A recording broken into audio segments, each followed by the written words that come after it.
I understand where Robyn is coming from because she said something really important in last Sunday's episode. She said, I'm more so on Mia's side because I don't like Wendy. Mia was wrong for throwing the drink. Wendy is wrong for hurling out lies, if you can call them lies, even though her husband, Mia's husband, sleeping with other women is not a lie. Maybe her and Peter is a lie, but I just kind of felt like that other stuff was the truth because Mia told us that, right? And I think Mia is just absolutely delusional if she feels as though she is justified in doing what she did. I mean, absolutely delusional. When they talked about her like a dog in the first season, I was like, no, give Mia a chance. But no, Mia is absolutely delusional. It's like the two brain cells that are up there are not really rubbing together to create friction because it's a mess. All right. So with that being said, yeah, it's crazy how Robyn, is saying that, the reason why I'm more so on Mia's side is because I don't like Wendy. And I totally understand not liking Wendy. I totally understand that. But I hope if I was in a situation where I see that someone is being done wrong, clearly being done wrong, and I have all of the information in front of me, and I still make it a point to ostracize the other person just because I don't like them, that's what you call being a bully, especially when you are in a group dynamic. You know that something is being wrong against another person in the friend group, and you're still going to justify the wrongdoing. It doesn't make a lot of sense, and it's a complete contradiction when we look at what Robyn Dixon said to today.com, the Today Show. She basically said that the reason why she was so hell-bent on telling Wendy, don't be antagonistic is because she was looking out for Wendy's best interest, as if Wendy wants your best interest, sis. She's a professor. She needs to keep her job. She needs to do this, that, and the third. That's the reason why I was trying to get her to calm the hell down. You think having a camera in her face, not only an iPhone camera, but a camera with the damn flash on, is getting her to calm down? You think that's protecting her in her job at Johns Hopkins University? No. You think constantly yelling at her, talking about something, well, if you're not going to fight, then shut up. If you are, then fight her. You think that's like protecting her, protecting Wendy, her image, her reputation, and her job? No, Robyn, you're full of shit. Gizzy is full of shit, your best friend. Y'all are all full of shit, and y'all ought to be ashamed of yourselves. All right? A complete contradiction from what you said in the show. I'm more so on Mia's side because I don't like Mia.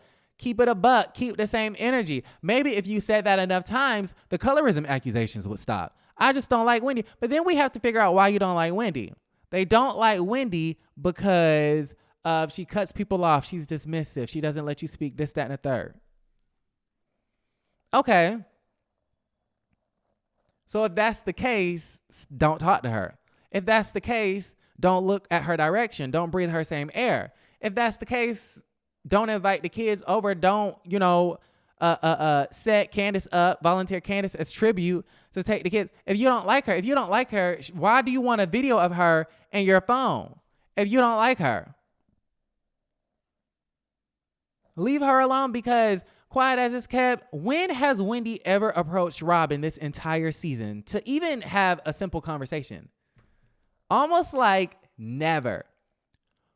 Wendy approached Gizzy one time this season for a conversation, and Gizzy said, you've been talking about my family for an entire year, and you think that you're just going to come up to me and give me kisses and hugs?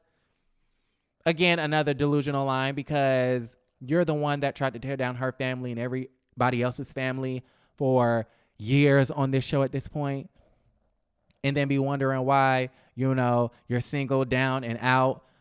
Right. And I just kind of feel like, Gizzy, I love the fact that you bring the drama. I love the fact that you bring the storylines. I love the fact that you're a ghost producer. I love that. But how is it that we never seem to figure out what the hell is going on with your life? We know that you have 3 boyfriends out there in Potomac, and several sources have confirmed this information. The fact that you don't want to show them means that you should get a pay cut. That's my opinion. You're on a reality TV show. If Karen has to show Ray, if Robyn has to show Juan, if Wendy has to show Eddie, if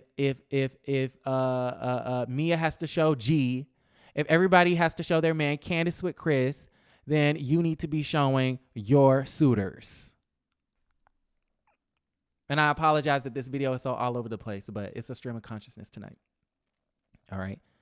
What else happened in this episode? So Mia basically is drinking a Kool-Aid, the delusional Kool-Aid. I mean, she's totally off her rocker. She's upset with Ashley and I believe Candace Dillard-Bassett because they want to go and check on Wendy instead of attending the beach party. And at the end of the day, what would I rather do? Go to South Beach and have lunch with Dr. Wendy T. Sweetie and Karen, the birthday girl, or go to the beach with the last lady and Miss Lane?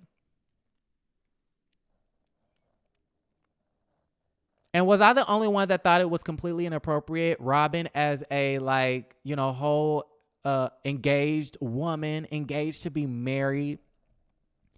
How she sat up there and, was filling up on that boy who was like 19, 20, something like that, 21. Now, imagine this. Imagine had that been Simon Guobadia. Imagine, let's just replace Robyn with like a Simon Guobadia or a Peter Thomas or somebody like a Michael Darby, or let's just say the man that they're attacking this season, Chris Bassett. Imagine that was Chris Bassett on the beach without his wife Candace there, and he ran across a 19, 20, 21-year-old woman on the beach and just started filling all up on her. No consent, no permission, none of that. And it's interesting because Juan is going through this whole scandal and controversy where he's being named in this lawsuit where he was told that a student was being sexually harassed and assaulted by the assistant coach that he works with, that works under him, and did absolutely nothing with that information. So not only is Juan allegedly complicit with the non-safety and well-being of his players and his students, but you got Robyn, how old is Robyn? A hard 50, a hard 40, a hard 45. How Karen say, okay, no tea, no shade, not talking about a woman's looks, but listen, this is what the people say. I'm just repeating it.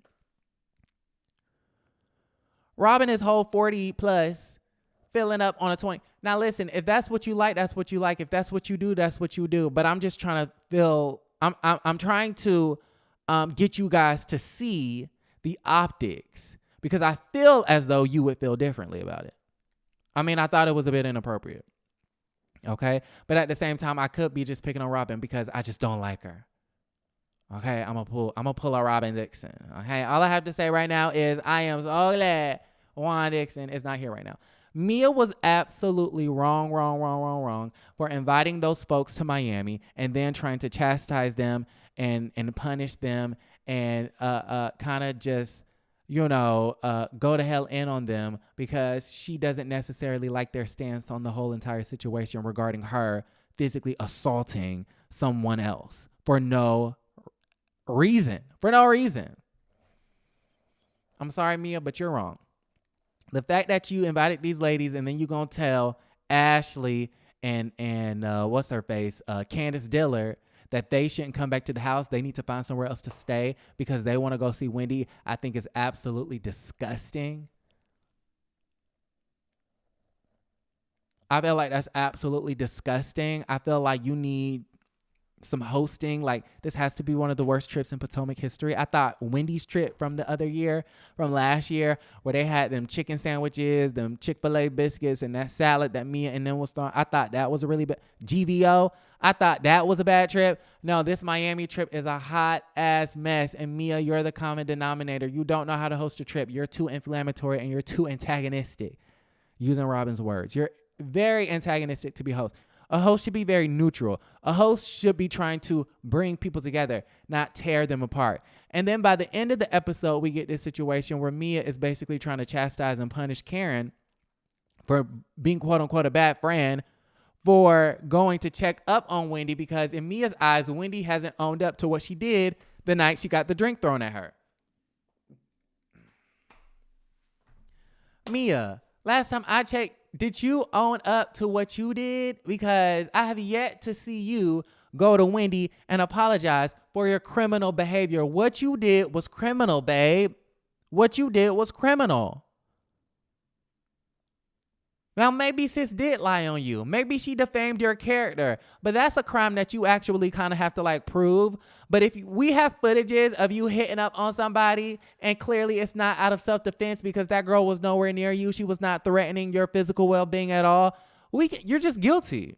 You're guilty by footages, babe.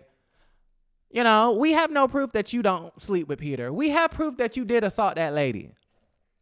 Okay, so at this point, I just kind of feel like, again, Gizzy, Robyn, and Mia, I don't know what the hell is going on with them. I don't know if it's some sort of like pact, green-eyed, light-skinned pact. I don't know what is going on, but I just kind of feel like their brains aren't in reality, and they need to, how Candy say, bring it on down, okay? Bring it on down back to earth, okay?